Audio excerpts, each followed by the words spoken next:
right, welcome to the live cast. And hey, thanks to our graphics team for our brand new intro opening. No more snowflakes falling for our regular viewers. We now have our cool new intro. So thanks for that. Awesome. So today I want to talk about coronavirus and actually thinking about a time after coronavirus, or at least when coronavirus is not creating such a dramatic influence on our life and society and our businesses. As many of you are no doubt well aware, Pfizer announced that they have a vaccine. And of course, we've long heard from the government and other sources that there's been efforts underway for quite a while to get us a vaccine for coronavirus. Most of you have probably heard arguably the big news of this last week wasn't even the presidential election, but was instead the fact that Pfizer said that not only do they have a vaccine, which seems just about ready to go to market, but that it is believed to be 90% effective. Now, I know they've only just done some level of trials or continue to do research, so whether that number holds, I don't know, but it certainly sounds promising, and everybody on TV that we feel we can trust, people like Fauci and others, are saying we should consider this very, very promising news, and then in the next 6 months plus, there will be a staged process of getting this vaccine out to a lot of people so that hopefully we can all get a pretty high level of immunity. Now, I'm not here to make any specific predictions about that. I don't know anything more than you guys do about it, other than what I hear on the news. But what that says to me is that it's time, or probably past time, but certainly time to be thinking about going back, to normal. And so I want to talk today about a little bit about what that means. And actually, I took a look. We actually did a webinar in, I believe it was late March, when coronavirus first hit, and we talked about what our forecast was and the stages of coronavirus that we anticipated going through, and how businesses should plan for this dramatic disruption and change. And so I went and took a look at some of the slides. By the way, that webinar is still available, and there's a PDF that we sent out as well, which is available. And I would say, I'm proud to say that most of it I would still stand by. Of course, it was a bit of a prediction at the time, and we didn't get the timing quite right. Of course, we didn't attempt to claim we knew the exact timing, but I'm going to show you a few slides that I have not changed. I've just selected them out of an hour-long webinar we did, like I say, whatever that was, 6 months ago or something, talking about coronavirus and what businesses should anticipate. And what I want to do is take a look at them fresh for the next, 20 minutes or so, and just talk about what some of the things that we are doing with our clients, and that I would suggest as a business you need to be thinking about, because as much change as coronavirus has brought us, and obviously things now are quite different than they were before coronavirus, we can anticipate another wave of change that comes to when all of a sudden many of these restrictions are starting to get lifted. And I don't think we should assume that everything goes back to exactly the way it was in February of 2020. I'll talk about why. And it's funny, we were using this term back in March, the new normal, for what we thought was going to be that emerging phase and phrase. And at the time, people were like, the new normal, I like that. And now, of course, I hear it all the time. Now, I'm not saying we coined the phrase. It's sort of an obvious phrase. But anyway, we were one of the first ones using the phrase, the new normal. In any case, so this is a slide right out of our presentation from March. And we said, well, we anticipated, and I haven't changed any timing, so you can see some of it's not completely accurate. But what we said at the time was everyone's going through, and this was when we were in what we called the confusion and reorganization phase, right? Where everyone was like, what? You mean I can't go to the office anymore? This is crazy. I never heard of something like this. What am I going to do? How can I work from home? I don't have an office set up. Where will my kids go to school? It was this like insane period of time. And IT departments and companies had to figure out, for some of them, how to transition thousands of employees from coming to the office every day to a different way of working. And that was a very challenging, confusing time. And I think as a whole, most businesses did a great job of, in a very rapid period of time, getting employees productive working from home. And of course, we hear all the time now, people saying, wow, I never realized how productive it would be to work from home. And we hear from businesses, for years, we resisted work from home because we were concerned that it would reduce productivity. And in fact, it's massively increased productivity. How about that? Or at least not had a negative impact on productivity, and of course allowed us to increase safety around coronavirus. But clearly working from home has many other advantages, even when you're not in the middle of a pandemic. My own company has had a lot of people working from home for more than a decade, people all around the world. And I can tell you that many benefits from obviously saving time in everyone's day, an hour or two of possible commuting time, to giving them more flexibility in their lives. If, a kid gets sick at school or something, they can, deal with it. It's not this problem. Saving them money because, well, the commuting expenses, they may be saving on dry cleaning expenses, and obviously it's good for the environment, and they may not need as much childcare, all those types of things. So, and many more. It's a fantastic thing for people's lifestyles. And there's even people for whom they really wouldn't be able to work effectively if they weren't working from home. They wouldn't be able to have a job, or people. We can hire people from all over the world and not have to worry about it, because being in the office is not such an important part of our culture and our work style. So many benefits. And I think that's a good example, though, of, and when we talk about the new normal, one of the things that we hear from a lot of people is, man, I never want to go back to the way it was before. I'm never going back to going to the city 5 days a week. And we hear from many companies, gosh, we're going to save a ton on real estate, right? We have, 400,000 square feet of commercial real estate in Midtown Manhattan. It costs us an arm and a leg. And when our leases come up for renewal, we may go down to 100,000 square feet or less, because we just realize that it's just not necessary for everybody to be in the office that much. So I think there's a lot of thinking about the idea that this work from home is here to stay. And now that doesn't mean that we won't want to sometimes get together in person. I believe that we should, and we will. And obviously it will vary based on what industry you're in. Some industries are very specific, location dependent. If you're a dentist, it's pretty hard to, fix someone's cavity over Zoom. Although who knows in the future what might be possible. But for many businesses, for many roles, obviously that's going to continue. And so I think that's a theme that I want to talk about a little bit more as we get into a little bit more. But in any case, in our original vision, we talked about this period of confusion and reorganization. And I skipped a couple slides here that I didn't grab from the original deck, because isolation was, of course, this period where now, we went through essentially a lockdown. We said we thought that would be 2 to 3 months. And actually, I think what's a little different from our prediction is we said we're going to be locked down for 2 to 3 months, and then we're going to go into a transition of 4 to 6 months to go back to normal. And then when we emerge, instead of going back to normal, it'll be this idea of a new normal, meaning things will be changed. And I'm going to talk a little bit more about that, because that's the thing we really have to be preparing for. And what really happened? We were sort of saying here in this slide that it was going to take us up to 9 months to get back to normal, or to the new normal. In fact, that would be taking us through January. And I think, it just definitely does seem we're off by maybe 4 to 6 months. And I think the other thing that we're a little bit off by is how sort of we've gone forward and backward, right? That wasn't reflected here. So everyone was locked down. And then we've gone through this period that wasn't exactly transition, but it was opening up more. And now some places are closing down more. So certainly our original prediction didn't envision all the kind of, 3 steps forward, 2 steps back that we're experiencing now. But now, despite all that, obviously this vaccine gives a strong hope on the horizon that we are really headed towards a new normal that variously we're hearing, will be transitioning in as we anticipated a period of transition where people would be slowly coming back. And as you can see, our original forecast was that the transition would actually be the longest part. And I think actually what we're seeing now is that this transition to whatever the new normal is going to be a long, not just because of sort of people slowly going back to their behaviors, which is kind of what this slide is speaking to. People will be uncertain. They won't be quite sure they're safe. They're not going to jump back into their old lives immediately. But also, clearly, it will take time to vaccinate everybody. And again, no expertise about that here. But of course, what we're all hearing on television is, even if the first people start to get the vaccines as soon as January, it could be the summer before we've gotten around to everybody, through a combination of just the logistic time it takes and knowing that some people will be resistant to being in the first, couple waves of vaccines that want to make sure it's safe, all those types of things. So that is also part of the reason that we're going to go through a transition period. And so I want to jump and just talk a little bit more about the new normal. I think one of the things that we talked about then was this idea of habits.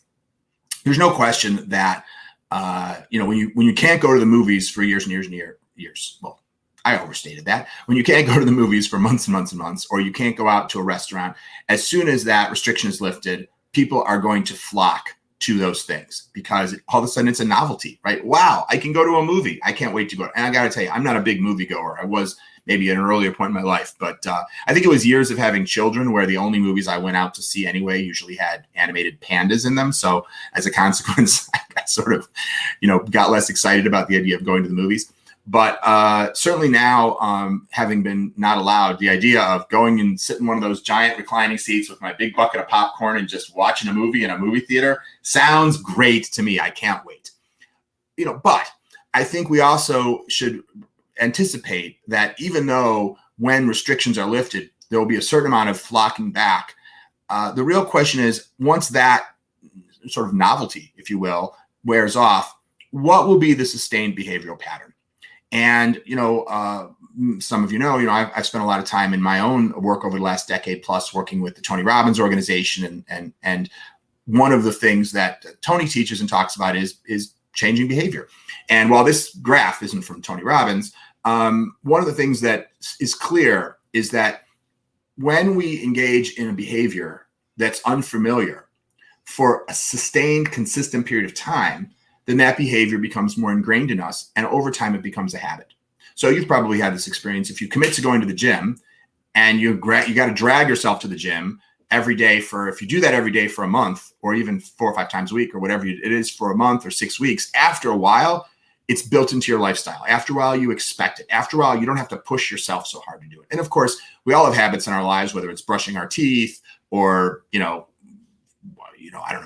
doing our there's lots of things that we do in a semi-automated way in the course of our day that is just our ingrained habits, right? We have eating habits, we have sleeping habits, we have behavioral habits with our spouse. We come home, we flop down, we turn on the TV, we're almost on autopilot.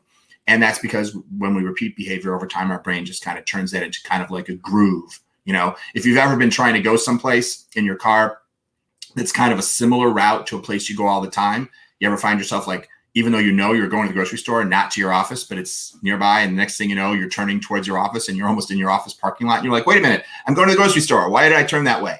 And of course, that's because you have that kind of ingrained habit. So the point is that what we've done is we've forced people with coronavirus to establish new habits. Instead of going out to eat, we're ordering in, or we're cooking our own food.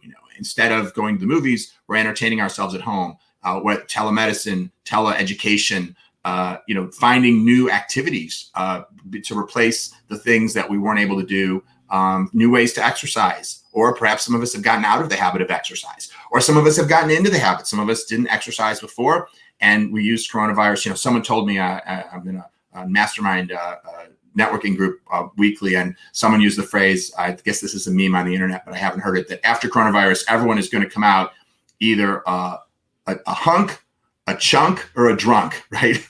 Meaning we've we've all heard that alcohol use is up substantially during coronavirus for, I guess, obvious reasons. And some people are using the time to really get fit, and other people have fallen completely out of their exercise regimen. They're drinking, they're rewarding themselves with comfort foods, not getting as much exercise, and they're gaining weight. So, but again, these are all examples of new habits. So why this is important to us in business is because if we think about the way our business was before, we had customers with habits, right? If we're a restaurant, we have customers who come in every day or come in every week for Friday dinner or whatever, or we're dry cleaners and customers are accustomed to a route that they go and, bring the dry cleaning in, or, we're selling, we're a professional sports team and we have people who come to our games. Whatever it is, we have certain patterns where customers are in the habit of doing certain things, and that's part of our ongoing business.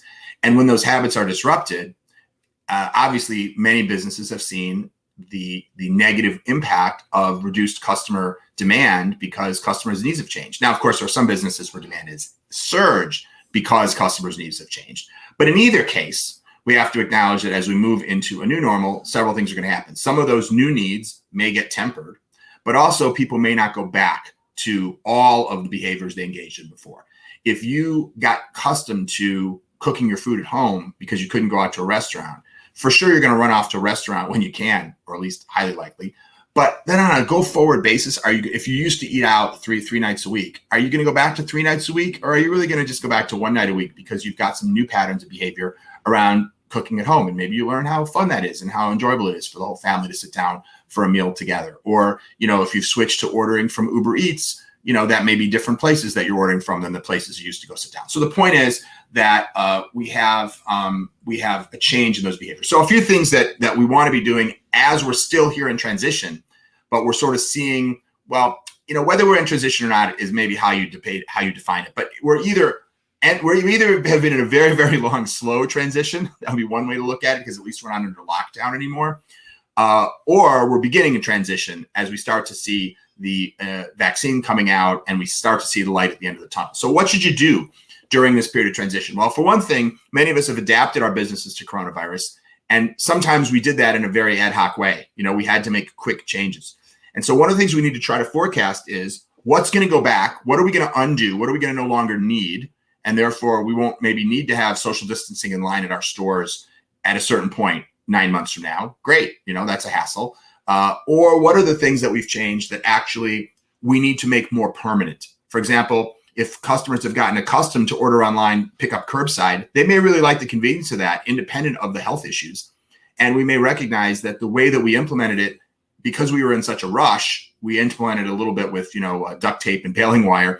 And we now should potentially consider, is that something that's going to be an important long-term permanent part of our customers' experience? And if so, need to be thinking about how do we make that more sustainable, more permanent, if the way that it's been implemented now still feels a little painful because of how rapidly it had to be done.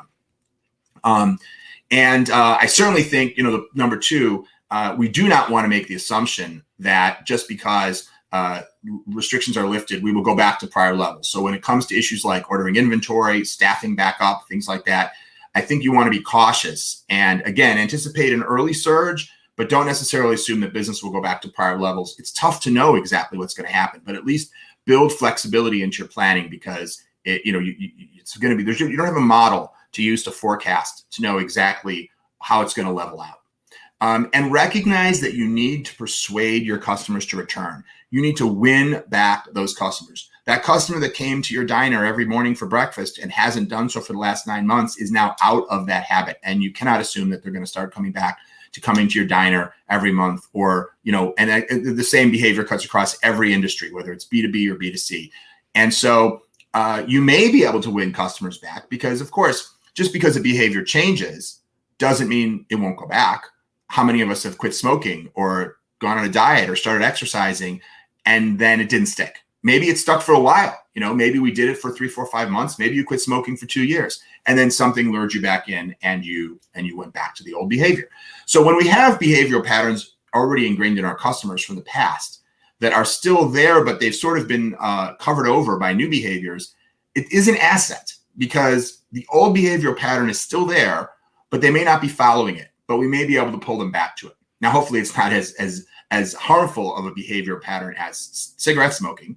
But nevertheless, we want to bear in mind that from a marketing perspective, we're going to have to really work hard to try to figure out how do we get those customers back, where we can get them back to the behaviors that they were engaged in before that were benefiting our business and which may have fallen by the wayside or just been impossible due to restrictions during coronavirus. And so as we head towards this idea of the new normal, if you look at, I think I think it's obvious, but I'll say it anyway. Our culture, the fabric of our being has gone through a collective experience globally that has changed us all forever in certain ways. Of course, you could argue that every experience you have changes you in some way. And that's true. You meet somebody and you never met that person before and they say something interesting and a new neural connection is made and you are forever changed, right?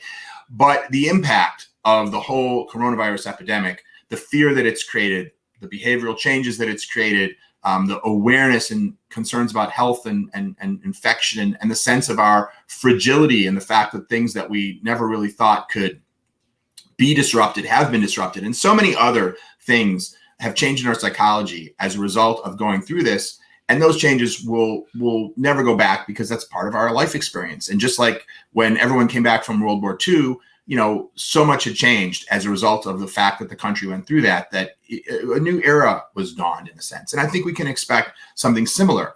And so some things we know will be different in the new normal and we can predict them pretty accurately. And other things, it continues to be a kind of a forecasting or a future telling game.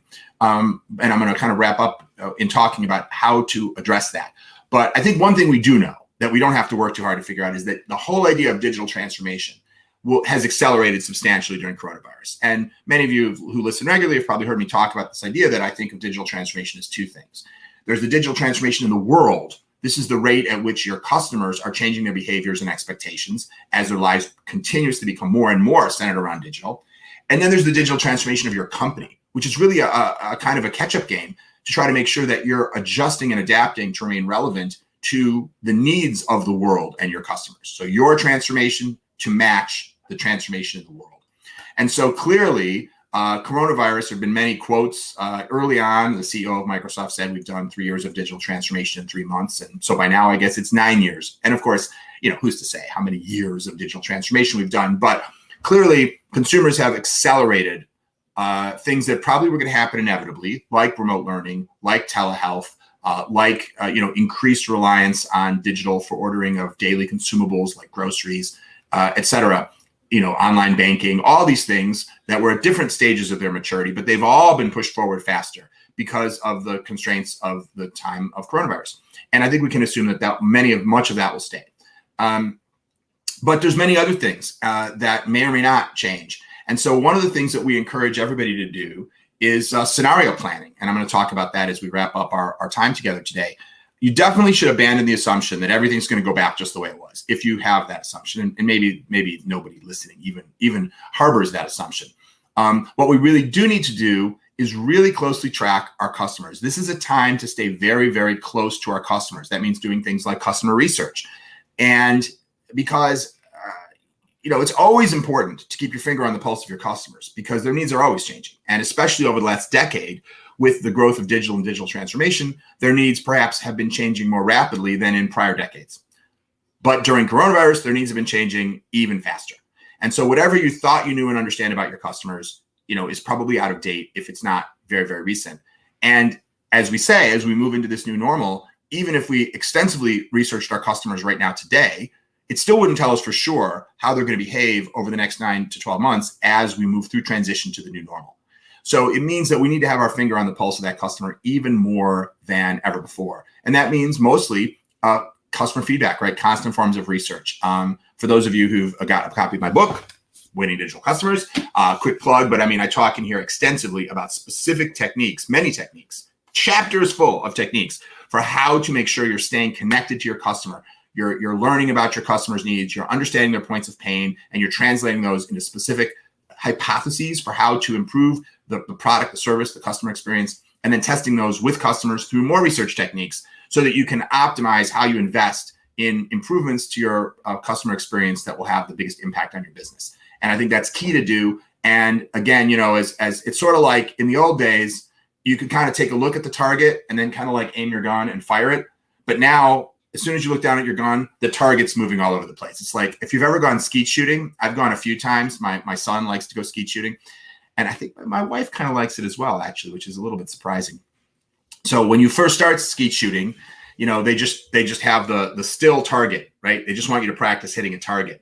But then very quickly, they start sending out the skeets, right? Which are like plates. So now you've got a moving target, the actual, it's like a gun kind of thing. And it fires this plate in the air and then you shoot the plate. And so obviously you've got to shoot something that's moving.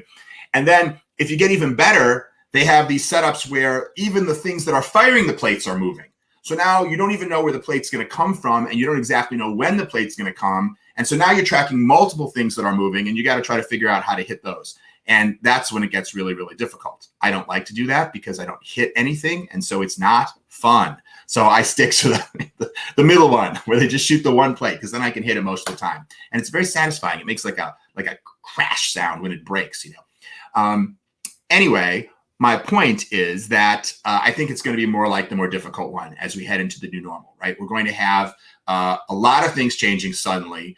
Behaviors are going to be changing, and it's going to be tough to keep track of it all, which just means we need to be doing even more to try to track and understand where are all those guns moving, how are all those plates being shot, and that's really staying on top of your customer and being prepared for trial and error because you're not going to hit every plate, and that's a key part of skeet shooting too, which is that when there's somebody there helping you skeet shooting, like let's take the kind that I do, which is the middle kind. They shoot a plate, and the guy who's there running the plate shooting thing, apologize for those who are skeet shooting people who I'm mangling the terminology here.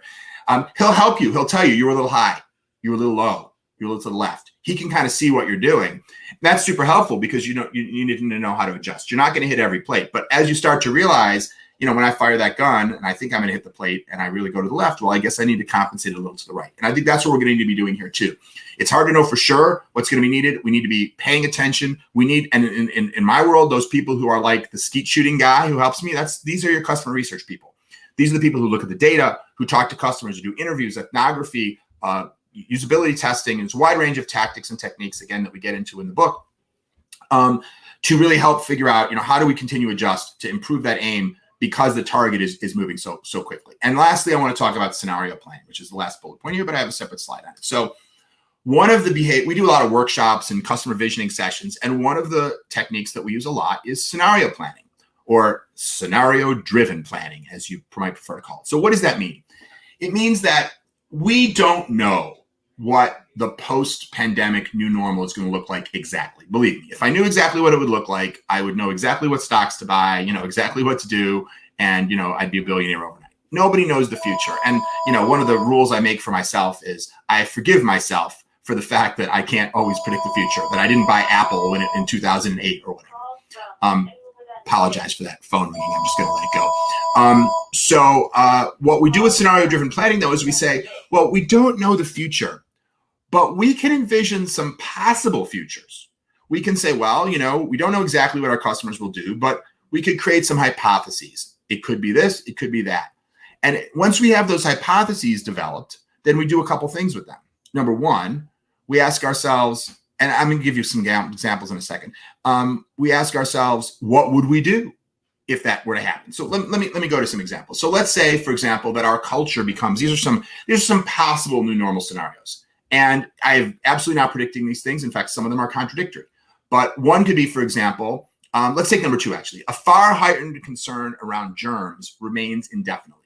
So maybe even when coronavirus is gone, as a result of our experience with coronavirus, we may never go back to feeling totally comfortable in crowds. We may never go back to feeling comfortable shaking someone's hand. We may all become kind of germaphobes for life, for the people, a large percentage of people who've gone through this experience. Now, I don't know whether that's going to happen or not, but it could, right? It's certainly reasonable, possible outcome of our collective experience with coronavirus. So the three things we like to do with scenario planning. First is, come up with a bunch of scenarios, which we can come up with ourselves or get from, there are various companies, futurists, trend watchers and things like that can supply this information around what some of those scenarios might be. People have predicted that there's going to be a new baby boom as a result of this because everyone's been locked at home for so long. People are also predicting a surge in the divorce rates, and we're already seeing that. We're seeing data that shows increases in things like domestic violence because, again, people are cooped up. So anyway, so the first thing is to identify what those scenarios could be. The second is to ask ourselves, what would we do? How would we respond? You want to think about the military or the government. When the government is doing its job well, they're preparing for every contingency. What do they do if there's a hurricane? What do they do if there's a typhoon? What do they do if there's an earthquake? What do they do if there's a pandemic? Now, you can say they've done a good or bad job of that, but in theory, you want to always be preparing for these possible eventualities, even though obviously you don't know for sure if they're going to happen. So it's just going through that mental exercise of saying, well, what would we do? How would that change our business over time if that happened? What if there was a giant baby boom? Might that be great for our business? Is there a way that our business could be adapted to really thrive? Obviously, there are some businesses that massively benefited from the last baby boom. So I'm not going to read through all these examples, and they're just examples, but it's thinking about if this were to happen, what would you do, and what would you need to prepare? How soon in advance would you need to start preparing to be ready? Because, of course, if the answer is we wouldn't need to start preparing at all. If this eventuality occurs, it'll just be good for our business, and we'll just sell more stuff. Well, then that's wonderful. You don't have to do anything. But sometimes there are examples where you say, well, if that's the case, we would shift our product set, or we would adjust our marketing, or we would have to change the way we distribute our product. Well, if that's the case, then you might want to ask, well, how long would that take? And if it takes a while, then you might want to think about, well, are there any steps we'd want to be taking in preparation so that we're ready if that eventuality occurs? And that connects to the third. So the first is to identify the trends. The second is to ask yourself, what would we do and what would we need to do to prepare to do that thing? How long would we need? Sorry, that's all number two, a little bit of a compound number two. And then number three is, so how will we know? What gives us an indicator that this thing is coming true? So take something like the divorce rates. I mean, there is data on that, right? You can see what the divorce rates are like. There's data on pregnancies, right? You can get data on, how many women have gone to their OB-GYN and sort of are going to be mothers 9 months from now. So there's leading indicator data to show you some of those things. Other things, maybe it's harder, right? This kind of psychographic question about whether people are going to be germaphobes for the next decade is harder to tell. But nevertheless, if that was an important thing for your business, there are ways that you could conduct ongoing customer research to kind of get a pulse on what the psychology of most people is in that regard. And, is it dropping? Is it, yes, everyone's very worried about germs now, but you could do a monthly study and discover, yes, it's dropping. It doesn't seem like it's going to be long-term, or you know what, it dropped a little, but then it's sort of flatlined, and maybe this is going to be a long-term trend. So obviously we can't go into every example on this call. This is part of the work that we do at my company, is helping with this type of research. But the key is to ask yourself, are there little sensors we can put in place so that we're getting the data? What are we getting? What do we have to keep sort of paying attention to so we can see whether that thing is changing? And if so, well, we know we have our plan. We know what to do. And then you have to decide when it's certain enough that it's worth starting to execute your plan on what to do in the case of that eventuality. So, for example, if the National Weather Service sees a tropical storm brewing in the Caribbean that might hit Florida, that might cause them to start to make sure that there's extra bottled water and supplies and other things in certain parts of Florida, and proactively put those things there because they see that the possibility is there that storm could hit the coast of Florida. And then, maybe it does, maybe it doesn't, but they believe it. When they believe it's likely enough, they take additional precautions to make sure that they're ready. At least that's what they're supposed to do. So that's what I want you to do. I want you to, and you could go through this exercise with your team and kind of say, what are the scenarios that we think could occur in the world, in our customers' psychology, behavior, needs, desires, etc. And how would that impact us, and what would we do if each of those things happened? And it's not collective, by the way, it's discrete. Like, if this happened, what would we do? If this number 2 happened, what would we do? If number 3 happened, what would we do, right? And then how can we tell whether that thing's happening? And so that we have and then how can we put a process in place to be monitoring those indicators so that we know when it's time to potentially take action. So there's kind of a specific strategy to deal with uncertainty. You never want to just throw up your hands and say, yeah, who the hell knows? We'll just have to deal with it when we get there. You may miss out on real opportunity. And at the same time, you can't obviously invest in the complete production creation of everything you're going to need for every possible future. That would be cost prohibitive. So this is the way of splitting the difference on this and having a structured process in place to keep an eye on the future and figure out, when it's time to take action. So hopefully that's useful. It was certainly interesting to me to take a look back at some of our predictions about the pandemic and see, which were right, which were wrong. And I do think that a lot of the tactics we talked about back then are applicable, although it's on a slightly modified timeline. So hopefully that's useful to you. Of course, as always, if you have any questions, put them in the chat. And I realize we're ending now, so I won't be answering them on this call, on this live cast, but certainly can do so in the future. And hey, celebrate, right? I mean, what a wonderful last week or so it's been, and the optimism that I have as a result of multiple things, not to get political, but certainly it's not political to say it's fantastic news that it looks like this vaccine stuff is not only happening, but happening quickly and at a higher level of efficacy than we even really hoped for. And so, or at least that we forecast. So that's wonderful news. And as wonderful as it is, it means you need to be thinking about the impact on your business, because it could be good, could be bad for your business, just like coronavirus in itself. None of us would have wanted coronavirus, but the reality is for some of us, coronavirus was an accelerator to business. And for some of us, coronavirus was disastrous for business, and others were somewhere in the middle. So in any case, hopefully this has been helpful. As always, feel free to reach out, ask any questions, and be sure to check out the podcast, the book, all the usual stuff. We'll put a few links in the comments for opportunities to follow on and learn more about other ways to connect with the stuff that my company I offer from a content perspective. Thanks again for watching. Talk to you soon.